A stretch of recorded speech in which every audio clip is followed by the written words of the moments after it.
ఇన్ని రోజులు అయ్యో రామ దేవుడా శరణం గచ్చామి మనం ఏదేదో అనుకున్నాం, జై శ్రీరామ్ అన్నాం, దేవుణ్ణి మొక్కినాం, సంతోషపడ్డాం. ఇప్పుడు ఇన్ని కోట్లు పెట్టి చేస్తే ఏడాది కాకముందుకే ఇక శ్రీరాముని ఎత్తిపైన ఆ గుడికి లీకేజ్ అవుతుంది అంటే రాముడే కనిపెట్టాలి ఆ దొంగలను. మరి ఆ క్వాలిటీ లేని అట్లా విధంగా కట్టింది రాళ్ళతోటి నిర్మాణం చేసిరన్నారు. ఇంకొక 1000 సంవత్సరాల వరకు చెక్కు చెదరదన్నారు. ఇవన్నీ కూడా ఒక్కసారి మనం చాలా క్లియర్గా ఈ మార్నింగ్ న్యూస్లో వార్తలన్నీ కూడా ఒకసారి విశ్లేషించే ప్రయత్నం అయితే చేద్దాం మనం.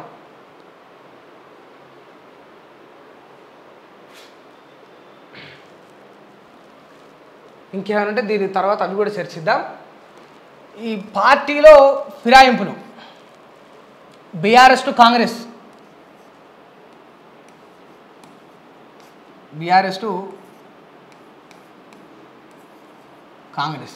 ఒక్కసారి ఈ అంశాన్ని మనం డిస్కస్ చేస్తే ఈ బీఆర్ఎస్ టు కాంగ్రెస్ పార్టీలు మారే వాళ్ళ గురించి ఒకసారి చర్చిద్దాం. ఇప్పుడు ప్రతి ఒక్కరు అంటే కాంగ్రెస్ నాయకుల్లో ఉన్న వాళ్ళు చాలామంది కాంగ్రెస్ కార్యకర్తలు, కాంగ్రెస్ ఏతర నాయకులు కూడా బీఆర్ఎస్కి సంబంధం లేని కాంగ్రెస్ ఏతర నాయకులు కూడా కొందరు ఏమంటా ఉన్నారంటే చాలా సింపుల్గా 2018 ఎన్నికల తర్వాత 2018 ఎన్నికల్లో కూడా కేసీఆర్ ఏం చేసిండు, కాంగ్రెస్లో ఉన్న వాళ్ళని ఎమ్మెల్యేలను ఎమ్మెల్సీలను ఈయన యొక్క బీఆర్ఎస్లో జాయిన్ చేయించుకున్నాడు.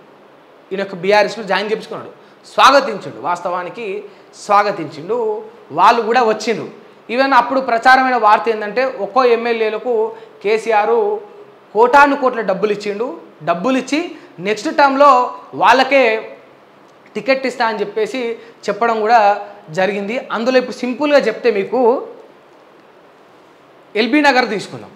ఎల్బీ నగర్లో ఎవరెవరు పోటీ చేశారంటే కాంగ్రెస్ నుంచి వెళ్ళి దేవిరెడ్డి సుధీర్ రెడ్డి పోటీ చేసిండు.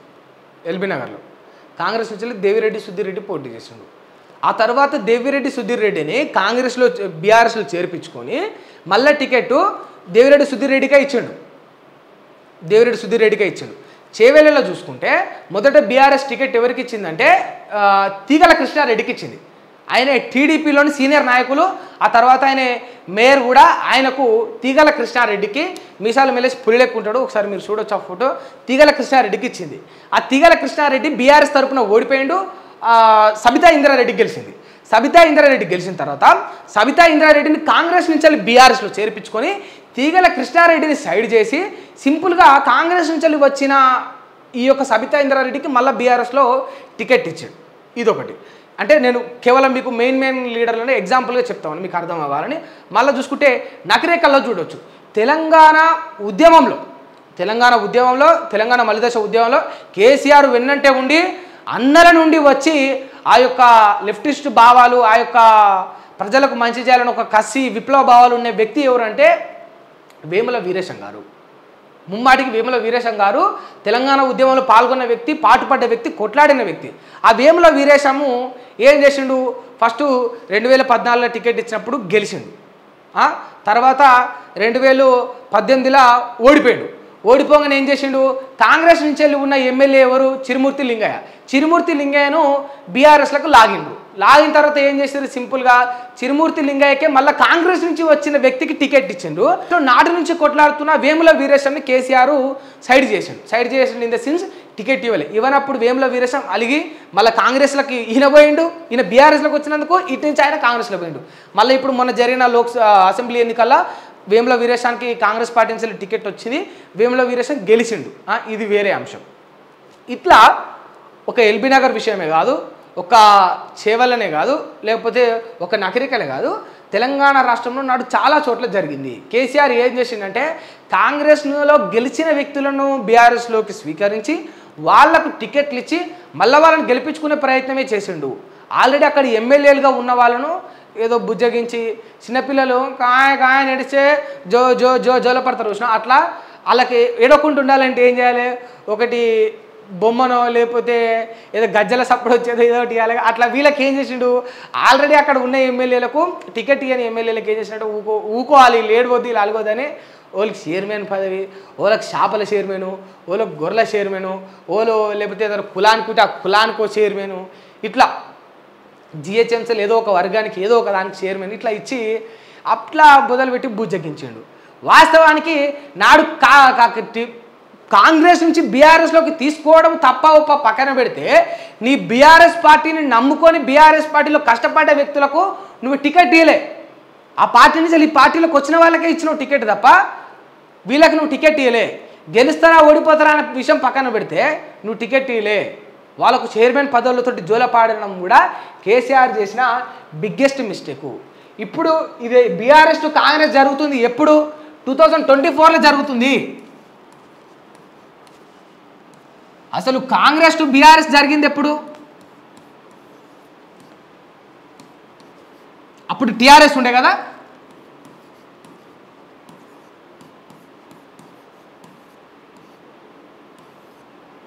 టూ 2018లోనే జరిగింది. 2018లోనే కాంగ్రెస్ నుంచి బీఆర్ఎస్కు లాక్కున్నారు. ఏదో అంటారుగా కర్మఫలం అంటారు కదా, కర్మ విల్ రిటర్న్ అన్నట్టు నాడు నువ్వు చేసినావు ఇప్పుడు వీళ్ళు చేస్తున్నారు. వాస్తవానికి తప్పేవరిది? చేర్పించుకునే నాయకులే తప్పే నాడు 2018లో. ఇప్పుడు చేర్పించుకునే నాయకులే తప్పే. సిగ్గులేదు ఎవరికి? చేరే ఎమ్మెల్యేలకు సిగ్గులేదు. చేరే ఎమ్మెల్యేలకు సిగ్గులేదు. మోసపోయింది నష్టపోయింది ఎవరు మోసపోయారు? ఎవరు నష్టపోయారు? ఎవరు లాస్ అయ్యారు? నష్టపోయింది ఎవరు?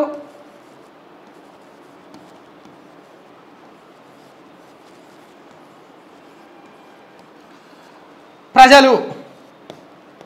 వాళ్ళ ఓట్లకు విలువ లేదు కదా. ప్రజలు నష్టపోయారు. ప్రజల ఓట్లకు విలువ లేదు, ప్రజల భావాలకు విలువ లేదు. ఇక్కడ ఎర్రెల్ లెవెలు పిచ్చర్ లెవెలు. ఇప్పుడు గతంలో 2018లో బీఆర్ఎస్ నుంచి కాంగ్రెస్ నుంచి బీఆర్ఎస్లోకి వచ్చినప్పుడు కేసీఆర్ బాగానే ఉన్నాడు. జర కాంగ్రెస్కు కొంత పొక్కబడ్డది. ఇప్పుడు బీఆర్ఎస్ నుంచి కాంగ్రెస్లో పోయినప్పుడు ఇప్పుడు బీఆర్ఎస్కు పొక్కబడ్డది. గంతే. అప్పుడు ఆ నాయకులు బాగున్నారు, ఇప్పుడు ఈ నాయకులు బాగున్నారు.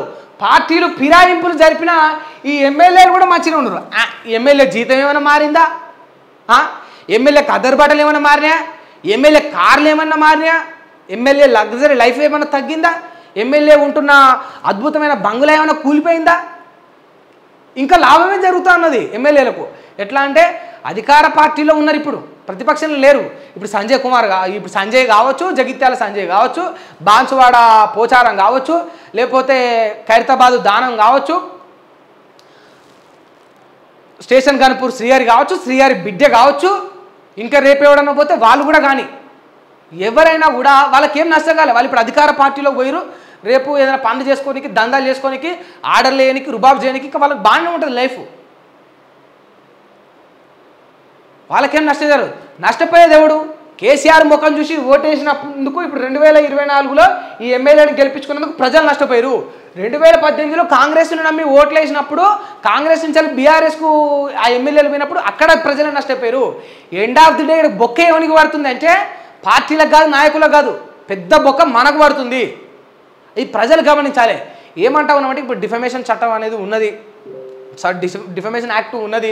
దానికి సంబంధించిన చర్యలు తీసుకోవాలని చెప్పేసి ఇప్పుడు పార్టీ మారుతున్నందుకు, పార్టీ ఫిరాయింపులు జరుపుతున్నందుకు కేసీఆర్ కోరుతున్నాడు. ఎవరిని? స్పీకర్ను కోరుతా ఉన్నాడు. 3 నెలలు అవుతుంది దానం పార్టీ మారి, ఇంకా దానిపైన ఒక స్పష్టత రావట్లేదు. ఉంటుందా ఊడుతుందా అని పదవి ఏదో చెప్పురా నాయన అని కేసీఆర్ మొరపెట్టుకుంటుడు. ఒక పక్కన సుప్రీంకోర్టులో కూడా పిటిషన్లు దాఖలు చేసే యువతలు కూడా కేసీఆర్ ఉన్నాడు. ఇవన్నీ కొనసాగుతూనే ఉంటాయి. కాకపోతే నేనేమంటున్నా అంటే ప్రజల్లో ఒక చైతన్యం వచ్చి మహా అయితే ఏముంటుంది, తెగిపోయినాయి తీసుకోండి, కొత్త చెప్పులు తీసుకోమని నేనేం అంటలేను. తెగిపోయినాయి అని ఉంటే గూడలు పోయినాయి, నాడలు పోయినాయి, లేకపోతే జర అరిగిపోయినాయో. చాలామంది మధ్యతరగతులకు చెప్పు కింద మడిమే వెనుక అరిగిపోయి మడిమే భూమికి దాక్తుంది. మడిమే చెప్పు అరిగిపోయి ఆ చెప్పుకెంచెల్లి చెప్పుకు బొక్కబడి చెప్పు చివర్లా ఆ కాలి మడిమ అనేది భూమికి దాక్తుంది. అటువంటి చెప్పులు ధరించే దౌర్భాగ్యంలో కూడా ఇంకా పేద ప్రజలు, మధ్యతరగతి వాళ్ళు ఈ రాష్ట్రంలో ఉన్నారు. ఎమ్మెల్యేలకు ఇంతింతలావు చెప్పులు, బ్రాండెడ్ చెప్పులు ఉంటాయి, అది వేరే విషయం. అంటే అది మీరు గమనించాలి. ఒకసారి గుర్తు చేస్తున్నాను మీకు. అటువంటి చెప్పులు అన్నీ తీసుకోరు. మీరు కొత్త చెప్పులు ఆడుతున్నాను. ఆ కాలికి బొక్కవాడి ఏంది, చెప్పుకు బొక్కవాడి కాలు భూమికి ఆడుతున్నప్పుడు ఆ చెప్పుకు విలువ లేదు. అటువంటి చెప్పులను అన్నింటినీ ఒక దగ్గర జత కూర్చి దండల్లి మంచిగా ఏముంటుంది, ఓ సుతిల్దారని తీసుకొని దబ్బుకం పెట్టి మంచిగా 10 చెప్పులు వేసి ఎమ్మెల్యేని మీరే విలువర్రి. అయ్యా మీకు సన్మానం ఉన్నది, మీరు పార్టీ మారిన సందర్భంగా మీకు సన్మానం ఉన్నది, మీరు మంచి నాయకులు, మీరు గొప్ప నాయకులను పిలిచి ఏడా మళ్ళా చూడరి గ్రామ పంచాయతీ కాన్ని కూర్చోబెట్టాలి ఎమ్మెల్యేను, మంచిగా ఓ టెంట్ వేయరి, అందరు ఊళ్ళలో టెంట్ వేయాలి ఉంటారు, ఊరు పక్కన కాకపోతే ఇంకో ఊరు పక్కన ఉంటారు, పిలిపించుకోరి అగ్వకు మాట్లాడుకోరి, మీ బంధువులే ఉంటారు, టెంట్ వేసి ఎమ్మెల్యేకు సత్కారం అనే ఒకటి బ్యానర్ కొట్టిపిరి, బ్యానర్ కొట్టిపించి పార్టీ ఫిరాయింపులు జరిపిన ఎమ్మెల్యేలకు దండలేది. ఎవరికి 2014లో జరిగిన ఇప్పుడు ఈ ఎమ్మెల్యేలకే కాదు, గతంలో ఎవడైనా 2018లో కాంగ్రెస్ నుంచి బీఆర్ఎస్ పోయినట్టు ఉంటాడా వాడిని కూడా పిలువురు. ఉట్టిగానే ఒక్కసారి గతాన్ని నెమరేసుకుందాం సారు అని పిలిచి మీ ఓట్లకు జనాల తీర్పుకు మర్యాద లేకుండా గౌరవం లేకుండా పార్టీలు మారిన ప్రతి నాయకుడిని తెలంగాణ ఏర్పడిన నాటి నుంచి ఇప్పటి వరకు ప్రతి ఒక్కరికి దయచేసి చెప్పుల సన్మానం చేయండి. ఏమైతే చెప్పురి, ఒకవేళ ఊరు మొత్తం ఏకమో ఒక 50 మంది కలిసి చెప్పులు దండేసిండు, ఆ ఎమ్మెల్యే ఏం పిక్తాడు, ఏం పీకగలుగుతాడు?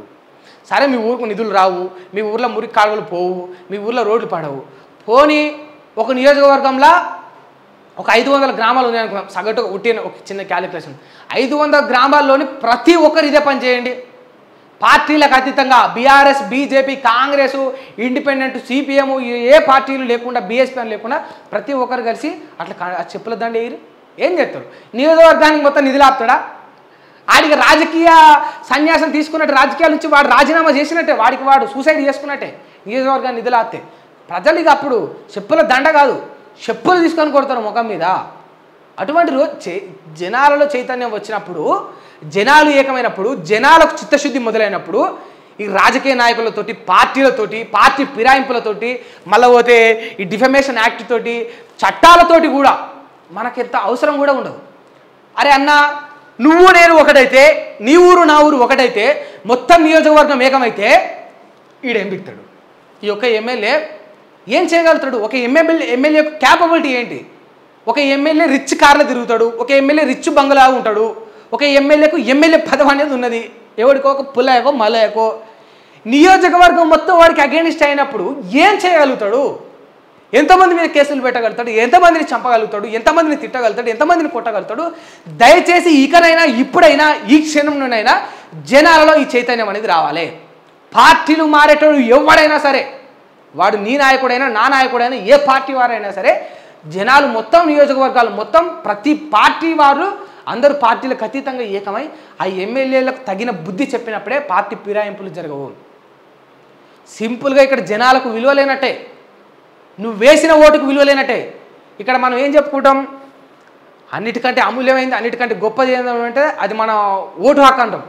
నీ ఓటు హక్కు ఇప్పుడు విలువేడున్నది. నువ్వు వేసిన ఓటును కాదని, నువ్వు వ్యక్తిని చూసే ఓటేగా, పార్టీని చూసి ఓటేస్తావు, పార్టీ పైన నాయకుని చూసి ఓటేస్తావు, ఆ పార్టీ గతంలో చేసిన పనులను చూసి ఓటేస్తావు. పలు రకాల కారణాలు ఉంటాయి, ఒక్క ఓటుకు 100 కారణాలు ఉంటాయి. ఉచ్చిగానే గుజ్జిగా పోయి ఏరు కదా. దయచేసి ఇకనైనా జనాలు గమనించాలి, రానియొద్దు ఎమ్మెల్యేలను ఆ ఊర్లలోకి రానియొద్దు. వాడు ఎడ తిరుగుతాడు? అంటే వాడిని బంగ్లాలో వండాలి, లేకపోతే ఫ్లైట్ ఎక్కి అవుట్ ఆఫ్ పోవాలి. ఏ ఊర్లోకి ఒక్కడు కూడా పార్టీ మారిన ఎమ్మెల్యేలను రానియకపోతే ఆడికి విలువేమున్నది? విలువ ఏముంటుంది? ఏముండదు. ఇది కథ. బీఆర్ఎస్ టు కాంగ్రెస్ ఇప్పుడు జరుగుతున్నది ఇది. గతంలో కాంగ్రెస్ టు బీఆర్ఎస్ జరిగింది. మరి ఇప్పుడు స్వాగతించడం తప్పైతే అప్పుడు కేసీఆర్ చేసింది కూడా ముమ్మాటికి 100కు 100% తప్పు. ఇప్పుడు ఈ లెక్కన చూసుకుంటే కేసీఆర్ తప్పుడు వ్యక్తే, రేవంత్ రెడ్డి తప్పుడు వ్యక్తేనా? ఈ లెక్క చూసుకుంటే కేసీఆర్ తప్పుడు వ్యక్తే, రేవంత్ రెడ్డి తప్పుడు వ్యక్తేనా? పార్టీలు ఫిరాయింపులు జరిపిన వీళ్ళందరూ తప్పుడు వ్యక్తులేనా? మరి గతంలో రేవంత్ రెడ్డి అన్నాడు, మా ఎమ్మెల్యేలను నువ్వు తీసుకున్నావు, మా పార్టీ నుంచి నువ్వు తీసుకున్నావు, డబ్బులు ఇచ్చి కొన్నావు అని చెప్పేసి రేవంత్ రెడ్డి చాలా క్లియర్గా అన్నాడు. అంటే ఇప్పుడు నువ్వు కూడా డబ్బులు ఇచ్చి కొంటున్నట్టేనా రేవంత్ రెడ్డి గారు? ఇప్పుడు ఏమంటారుగా, ఎవరికంట్లో ఆడే ఓడ్చుకున్నట్టయితే ఇప్పుడు గదే అయింది. గతంలో గీనకైంది, ఇప్పుడు గీనకైతుంది. జనాలు ఏమి నమ్మాలి? వీళ్ళని వదిలేసి జనాలు వీళ్ళని పట్టుకోవాలి. అదో దండ కాన్సెప్ట్ బాగున్నదని నాకు భావన. చాలామంది కూడా బయట అదే చర్చలు చెప్తా ఉన్నారు. ఆ దండలేవో తెచ్చేస్తే అయిపోతాయి. అరిగిపోయిన చెప్పులే చూడుర్రి, కొత్త ఏమొద్దు. లేదు అప్పటికి కూడా అయితే లేదు, అరిగిపోయినా ఏం లేవు మా దగ్గర, అన్ని కొత్త ఏమంటే మనిషి ₹1 వేసుకున్న 500 గ్రామంలో ఎంత కాదన్నా కూడా 500 కుటుంబాలు ఉంటాయి. కుటుంబానికి 4 లెక్క మనిషి ₹1 వేసుకున్నా కూడా మంచిగా 10-20 జతలు బ్రహ్మాండంగా వస్తాయి, బ్రాండెడ్ చెప్పులు వస్తాయి. ఎమ్మెల్యేలకు అవే ఇష్టం కనుక బ్రాండెడ్ చెప్పులు వేయండి. ₹1 వేసుకున్నా వస్తుంది దండ.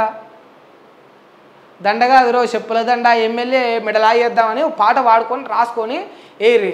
మీకు ఏమైనా పాట కావాలంటే నేను సాయం చేస్తా, ఆ లిరిక్స్ కొంచెం రాయడానికి ప్రయత్నిస్తా. ఏరి చెప్పుల దండ వేసి.